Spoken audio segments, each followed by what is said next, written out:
Welcome back. Thanks for joining us. We're here to take a look at the Song of Songs, or Song of Solomon. We finished our first chapter last week, and I want to reiterate our precautionary note. The language of this book of the Bible can be a little more graphic than some of the other books, and so if you're tuning in online, just be cautioned that it carries notes of romance and intimacy. With that said, we're going to open with prayer, so let us pray. Good and gracious God, we thank you for gathering us here. We thank you for this opportunity to delve into Scripture and to deepen our understanding of our relationship with you. We ask that you bless us in our endeavor, and those who cannot be with us, help them to know that you are with them as well. And we pray all this in your holy name. Amen. Before we get started on before we jump into reading, I've handed out to the group here. If you want to, you can grab a pen out of the basket there, and we're going to play a little game. I'm going to read to you lyrics of songs, and you guess if these are contemporary Christian songs or love songs, like secular love songs. Okay? And you can mark on your sheet if you want, and we'll go through them at the end. Okay, number 1. As I feel your touch, you bring a freedom to all that's within. Can you read that again? Sure. As I feel your touch, you bring a freedom to all that's within. Is that a Christian song or a love song? Number 2. A sloppy wet kiss, and my heart turns violently inside of my chest.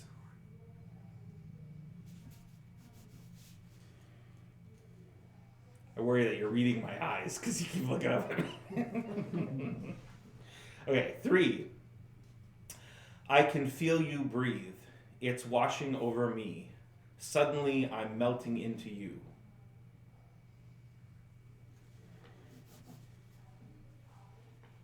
Okay, number 4. Lay back against you and breathe. Hear your heart beat. This love is so deep. It's more than I can stand. Number 5. We're going all the way, and the wonder of it all is that I'm living just to fall more in love with you.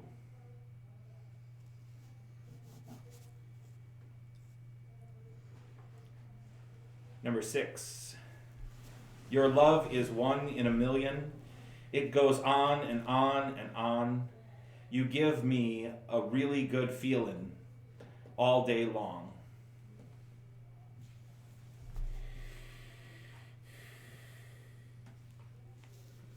Number 7. Bless you. My first, my last, my everything, and the answer to all my dreams.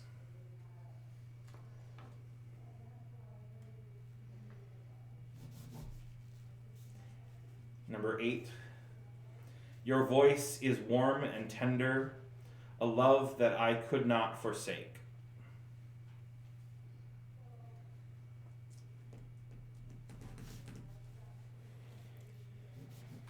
Number 9, this one's a short one. Take me as you find me.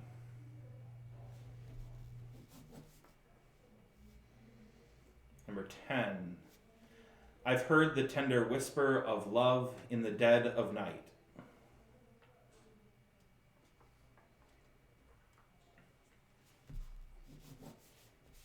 Number 11. Wondering if you were ever coming around, my faith in you was fading.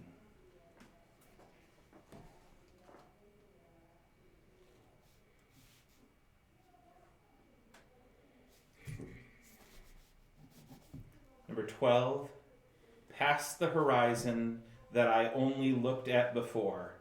You are my beginning and my end. And 13, Your love lifting me higher than I've ever been lifted before. Recognize that one. And last one, 14. He touched me, oh, he touched me, and oh, the joy that floods my soul. Okay, you ready? Okay. I only think I'm right on one of them.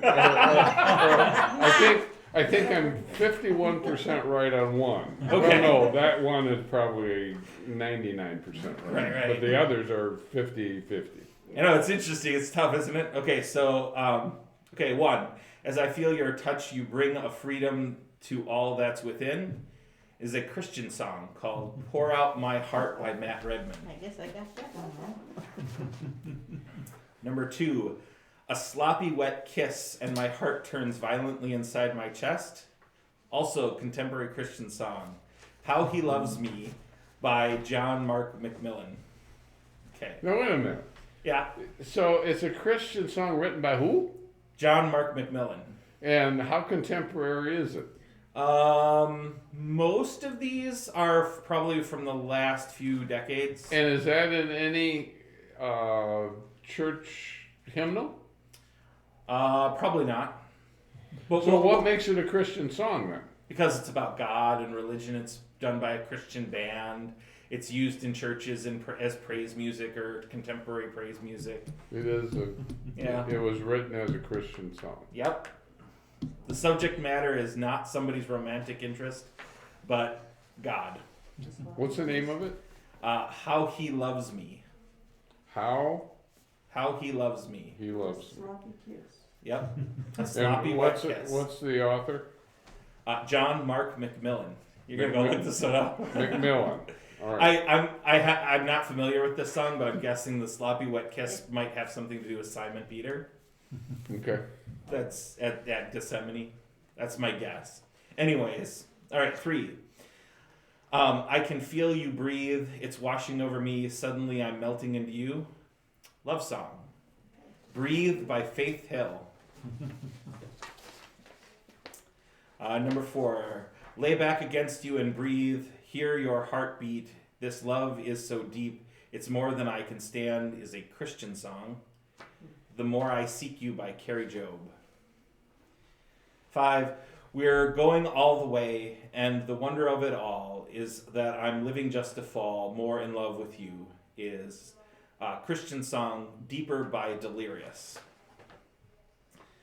6, your love is 1 in a million. It goes on and on and on.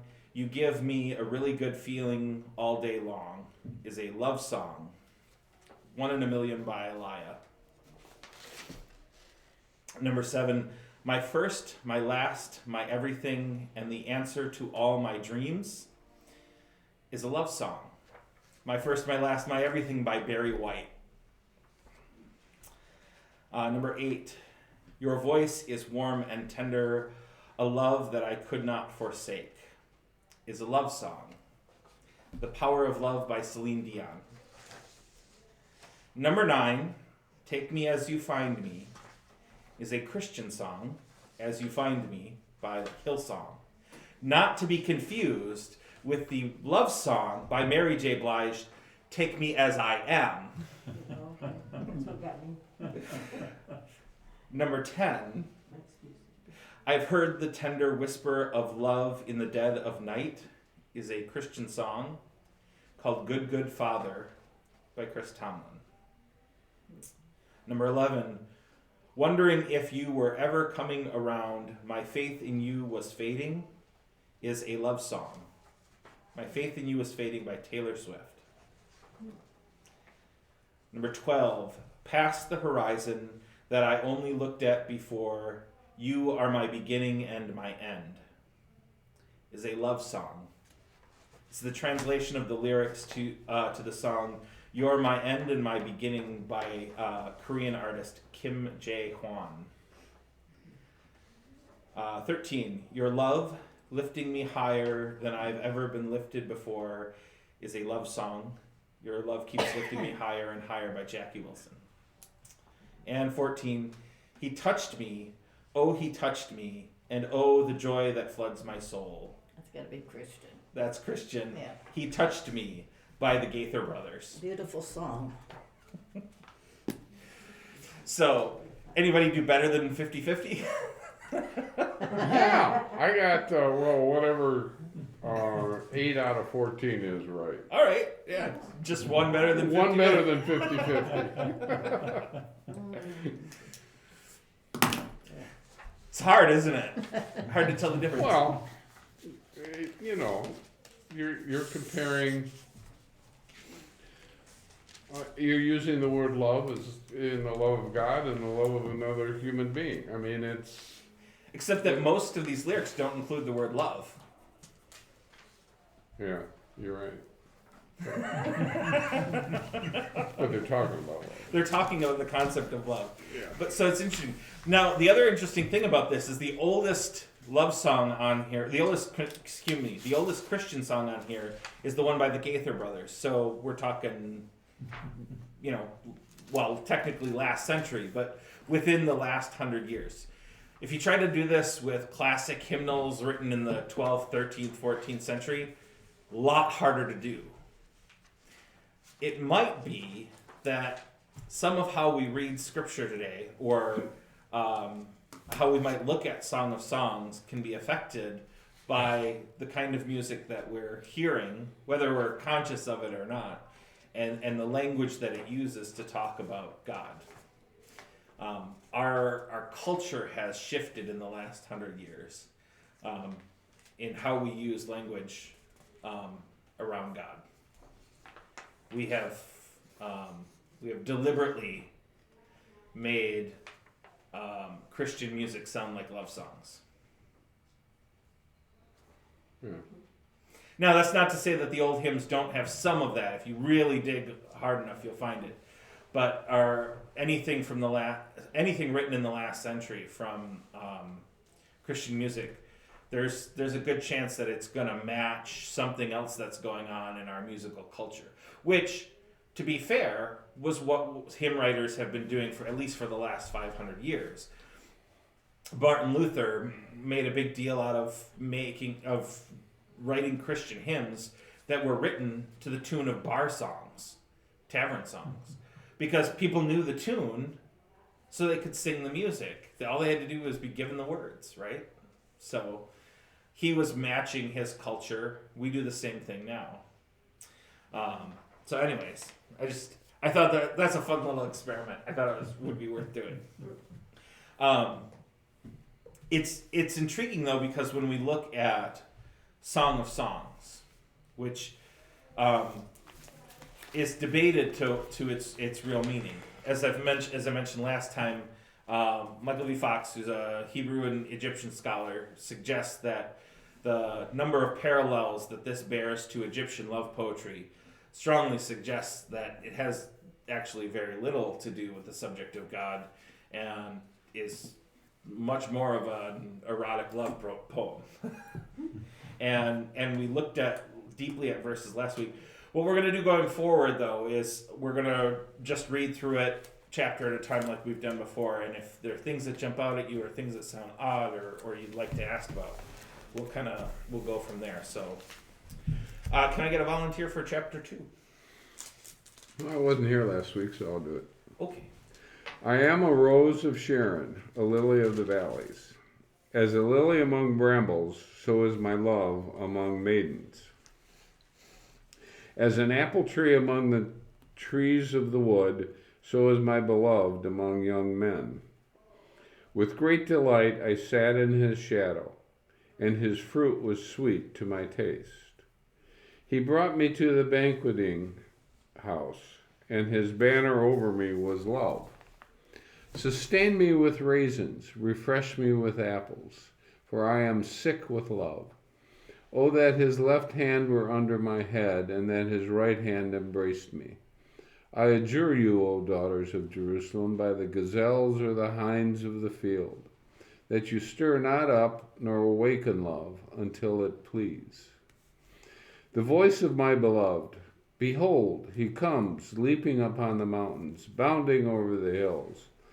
My beloved is like a gazelle or a young stag. Behold, there he stands behind our wall, gazing in at the windows, looking through the lattice.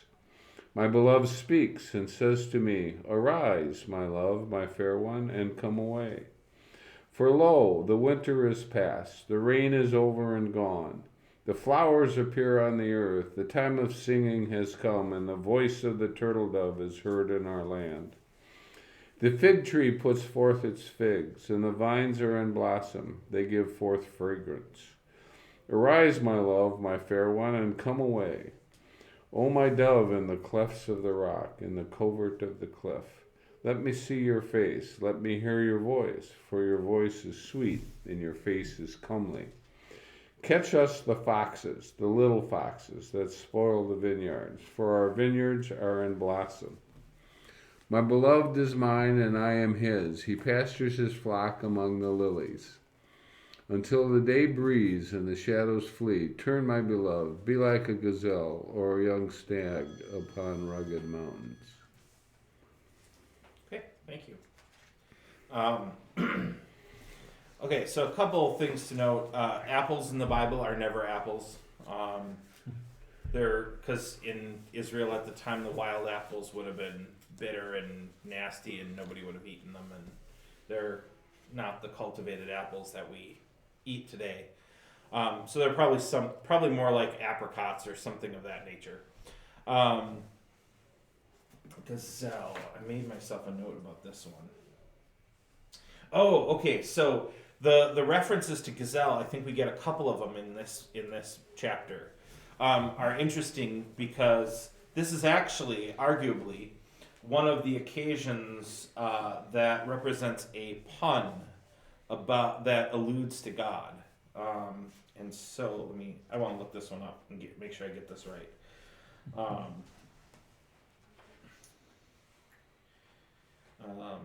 So there's some argument that the gazelle parallels a Mesopotamian magical spell, where the gazelle is used as sort of an aphrodisiac, and that might fit in to this. But the gazelle and young stag, trying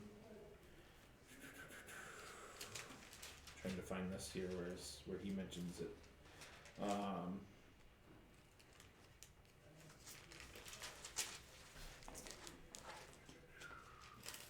Why am I not? I'm not going to find it now, am I?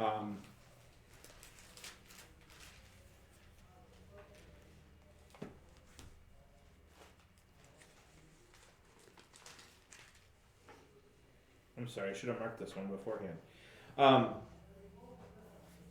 But Fox, drawing on the work of others before him, illustrates that it's likely a pun that has something to do with names for God. The Hebrew word for gazelle parallels the name Shaddai, which we get in Scripture means God Most High, I think, or so. This is actually another interesting one because what a name for God to pun, because El Shaddai gets translated as God Most High, except Shaddai we think, based on geography and references and where the language was used and whatnot, may refer to two hills that there were in Israel, and so it was really the god of Shaddai, of this place, at one point in history. Well, as the hill is raising up, you can see how we go from the God of this place to the God Most High, the God who's elevated on these platforms. But there's some argument within Hebrew that actually Shaddai is a reference to breasts, because the hills were breast-shaped, because there were two of them. So it's kind of an interesting setup that we have gazelles in this love story, which are being paired with a young stag, which may also be a pun on a name for God. where we're sort of set up, the gazelle is sort of the female character, the young stag is the male character in this sort of analogy within this love poem. And yet there are also puns on God's names, one of which is a pun for a part of the female body. So Hebrew gets really layered sometimes, and it's hard to know how far to take things. I wish I could find his actual words because I can't remember what the stag is, but there's another name for God that the young stag is referenced, and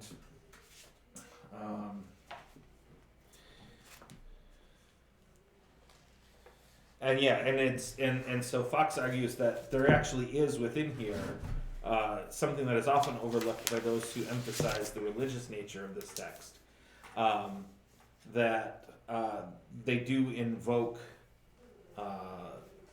God, calling upon God's names, but in a sort of pun. And I'll have to dig further into that one because I found the place that talks about it, I thought talked about it, but it's not in there. So, anything else in this passage that really jumps out?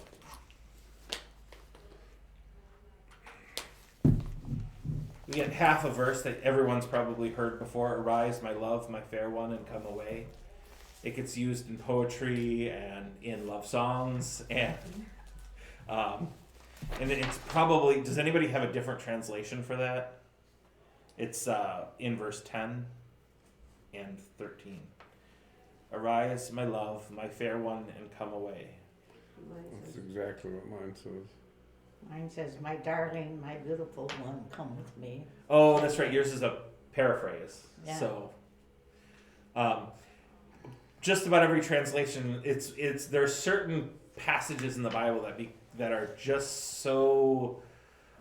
At some point, a translation becomes concrete, and it doesn't matter who retranslates it later. It always ends up coming back to this translation that has been concretized because it just sounds so good, or because people have come to know it so well that to translate it any other way, even if there is a better translation, is almost sacrilege.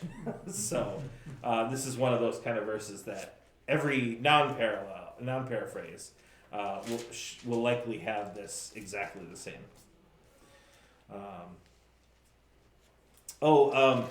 And the way this begins, I'm a rose of Sharon and a lily of the valley. The flowers that are being mentioned here in Hebrew are not like the kind of like glorious standout flowers that we think of when we say roses and lilies of the valley. These are sort of simple, mundane, common flowers, and she's sort of describing herself as somebody who's just kind of lost among the muck, right?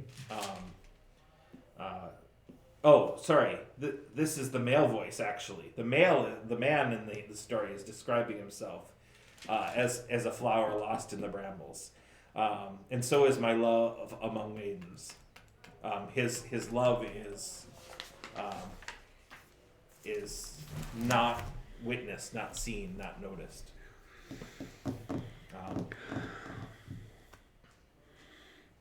All right, chapter 3.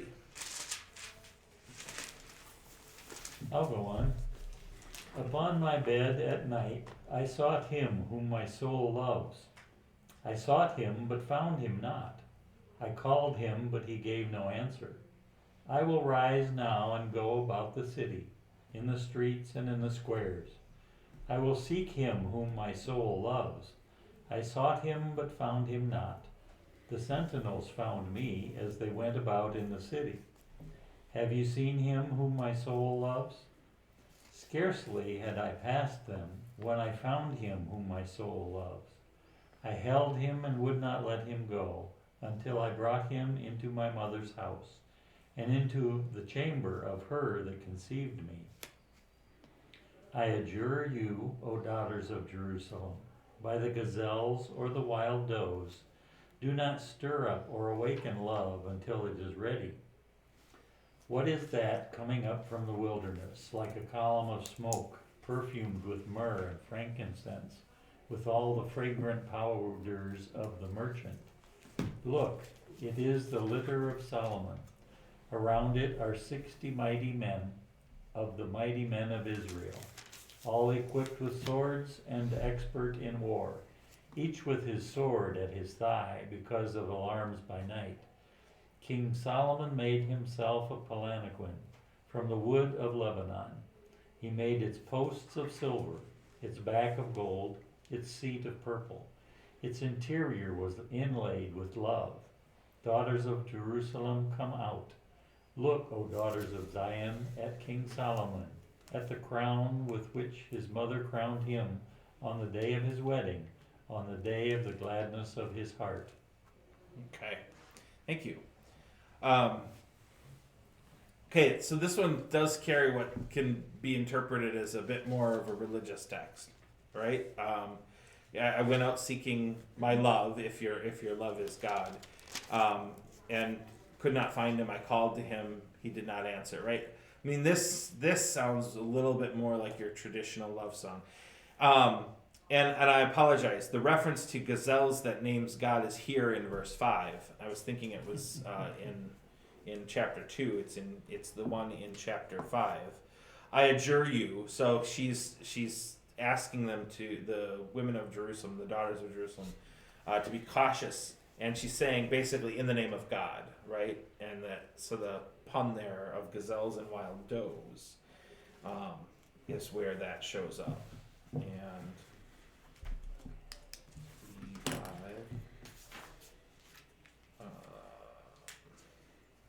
now that I know right where to look.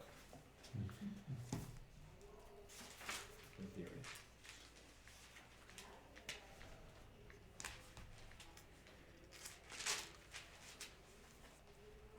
Just gotta find the right page. Here we go.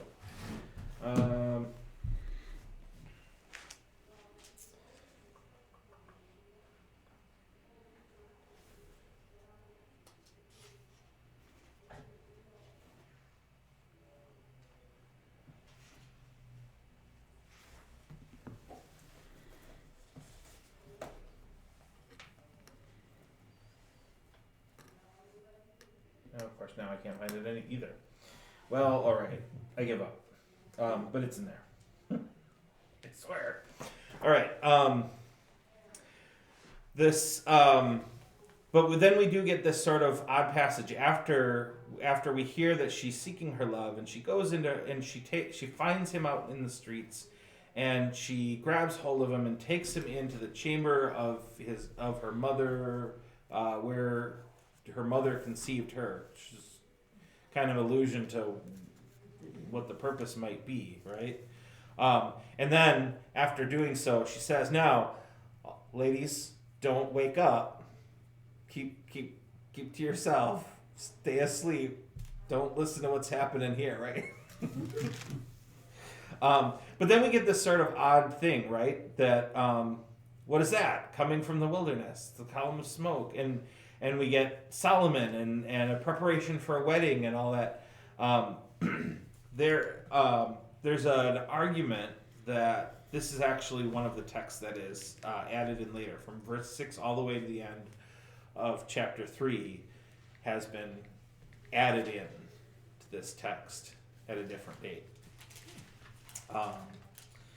And you get a little bit of a sense of that, right? I mean, there's the reference of myrrh and frankincense, which are fragrant, and we got those elsewhere. But in this case, it's part of a parade.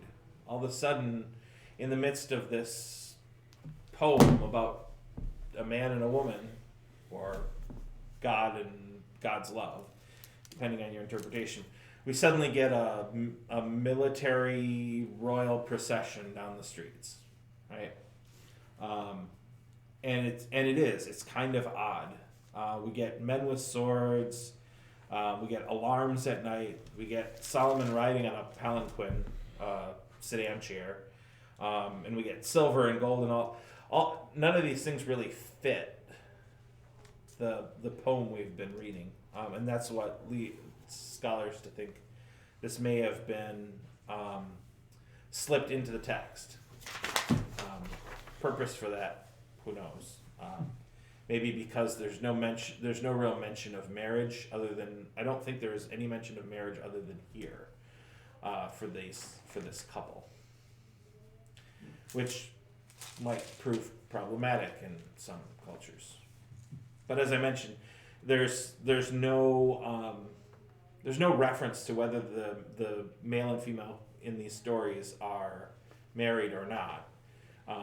We also get scholars who assume that this is a premarital relationship, but again, that's not specified, other than the allusion dropped here. Anything else that jumped out?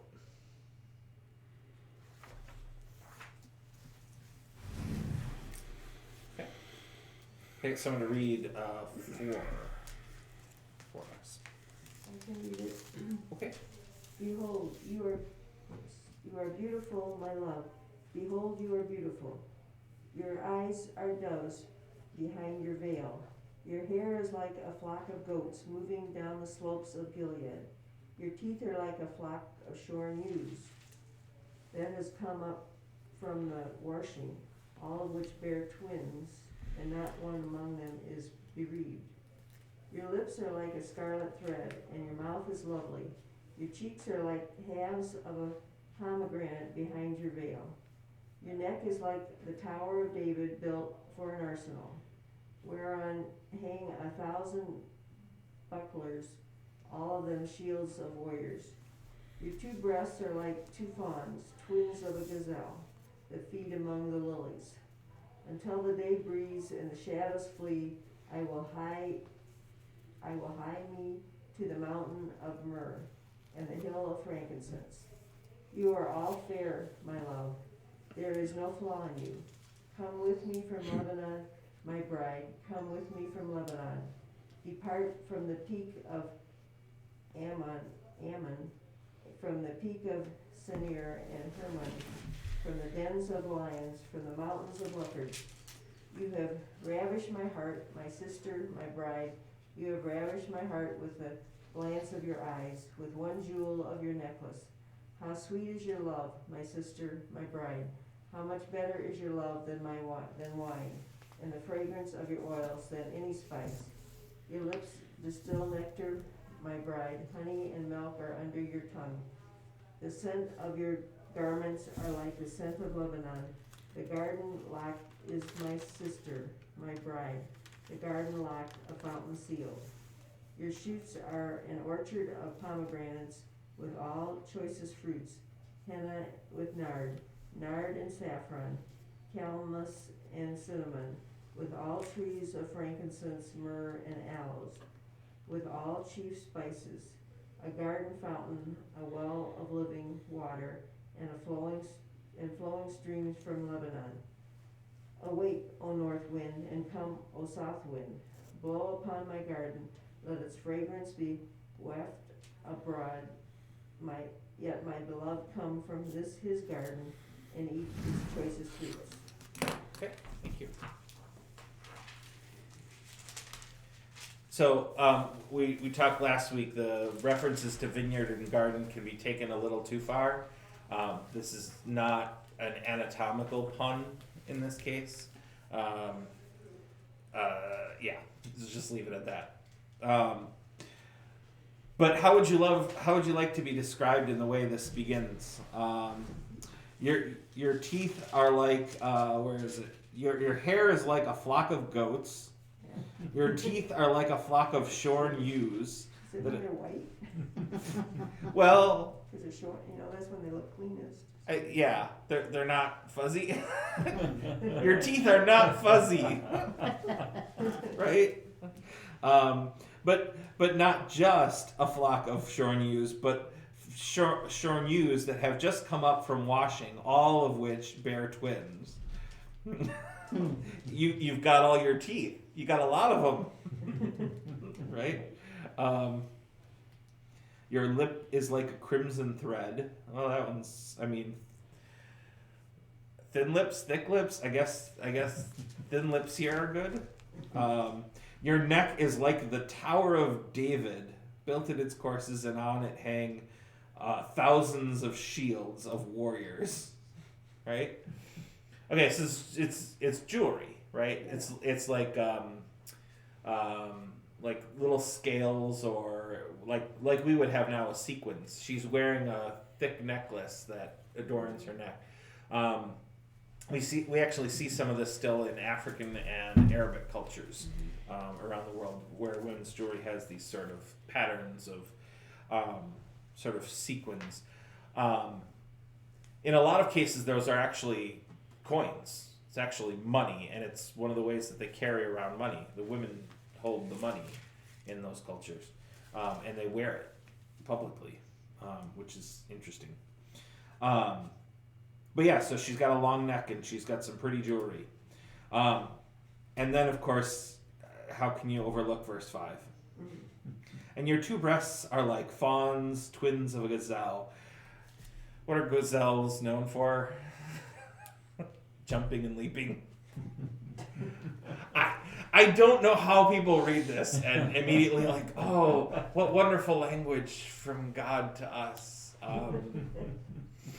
I mentioned before how one of the interpretations of this that takes a particularly strong religious bent interprets the two breasts as the Old and New Testament, right? That's one of the Christian takes on this. So your Old and New Testament, they're nice and bouncy. I mean, that's somebody's got rubber Bibles apparently. I don't know. I really don't know where some of this interpretation goes. I'm gonna get called out on the internet for this one, but I struggle to stretch my theological imagination to interpret this language as in that manner. But we haven't had any sloppy wet kisses yet, so we'll see. Does anything else jump out at you here? We get a lot of references to fruits and to fragrances. We get the gardens again. I mean, the imagery, like I said, the imagery of gardens is not really meant to be anatomized or an anatomical pun. It's meant to evoke notions of, lush, rich, indulgent environment, right? A garden is where everything grows, where everything is rich and delicious, and so it's a place of indulgence.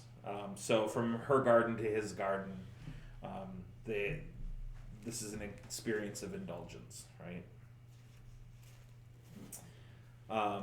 And the reference to nard in 13 and 14, again, this is the same substance that Origen, one of the early church fathers, pointed out, only releases its fragrance when it's squeezed or massaged, which might be an intentional pun in here, or an intentional reference. Chapter 5. I'll do that one.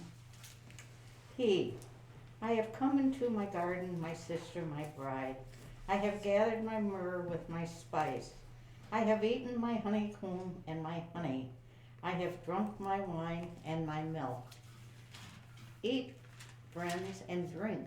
Drink your fill of love. A troubling dream, she. I slept, but my heart was awake.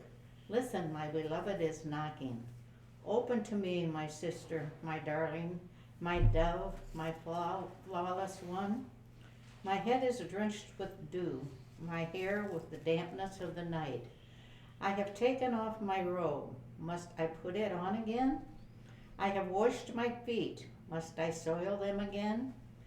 My beloved thrust his hand through the latch opening. My heart began to pound for him. I arose to open for my beloved, and my hands dripped with myrrh. My fingers with flowing myrrh on the handles of the bolt. I opened for my beloved, but my beloved had left. He was gone. My heart sank at his departure. I looked for him, but did not find him. I called him, but he did not answer. The watchmen found me as they made their rounds in the city.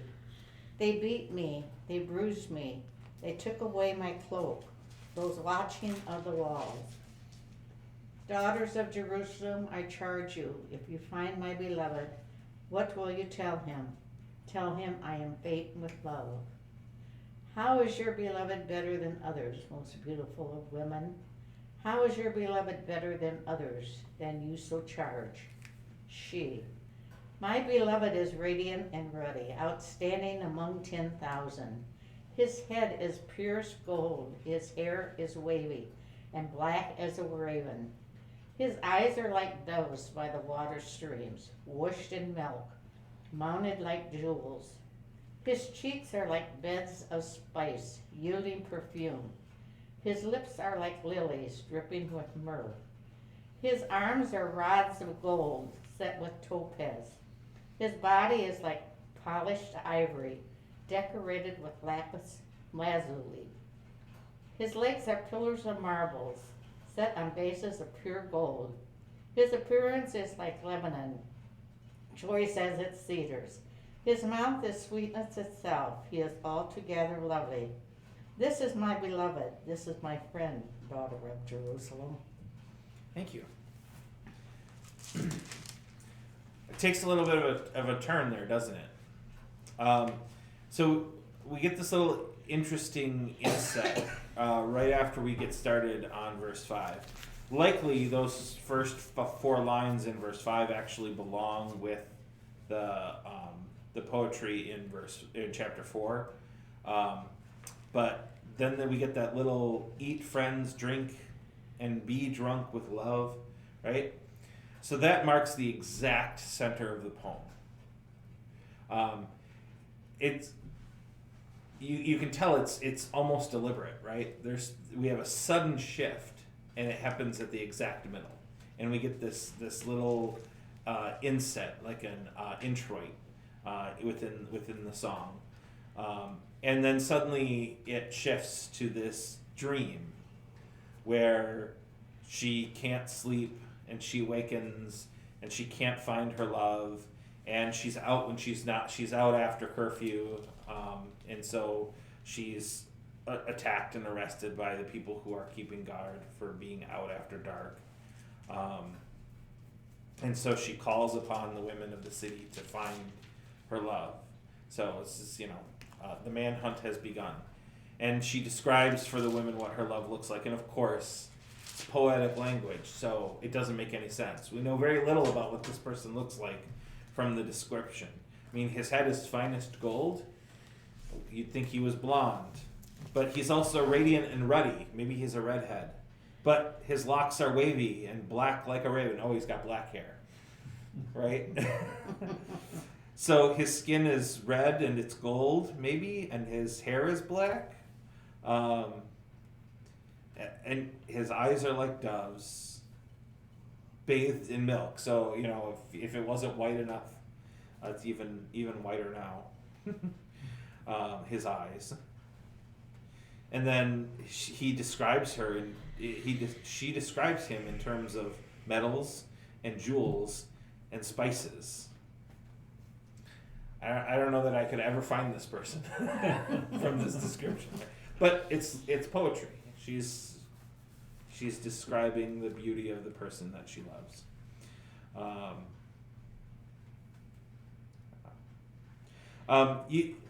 You get this really interesting setup within the dream, right, where we almost anticipate another romantic interlude is going to happen, where she wakes up and she goes to the door because her beloved is there, but then she opens the door and he's not. He's suddenly gone, missing. And we're kind of left wondering if this is all just a dream, because of sort of this dream-like vanishing at the doorway.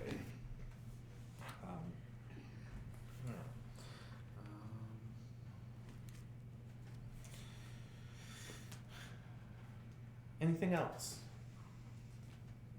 Thoughts, questions, anything about... We're about halfway, and we might be ending a few minutes early, but I think I'm going to call us just so that we have 3 chapters left for next week, and can and have a full period next time. Anything else jump out at you? Anything about Song of Songs so far, or Any questions? My overriding question is going to be, how the heck did this make it into the Bible? There is. Do you want to wait till next week, or do you want the Oh answer yeah, now? no, Okay. we got to go through the whole thing, and then, yeah. Because I do have something I want to wrap with, an argument in favor of this both being in our Bible and reading it as erotic love poetry between two people. And I'm very glad that it's in our Bible. So, yeah. Okay, we'll close with the Lord's Prayer, and then we'll come back next week and bring it to a wrap. Our Father, who art in heaven, hallowed be thy name. Thy kingdom come, thy will be done, on earth as it is in heaven. Give us this day our daily bread, and forgive us our trespasses, as we forgive those who trespass against us. And lead us not into temptation, but deliver us from evil. For thine is the kingdom, and the power, and the glory, forever and ever. Amen. Thanks for joining me, and thanks for watching us, and I hope you come back next week and catch the conclusion. We'll see you then.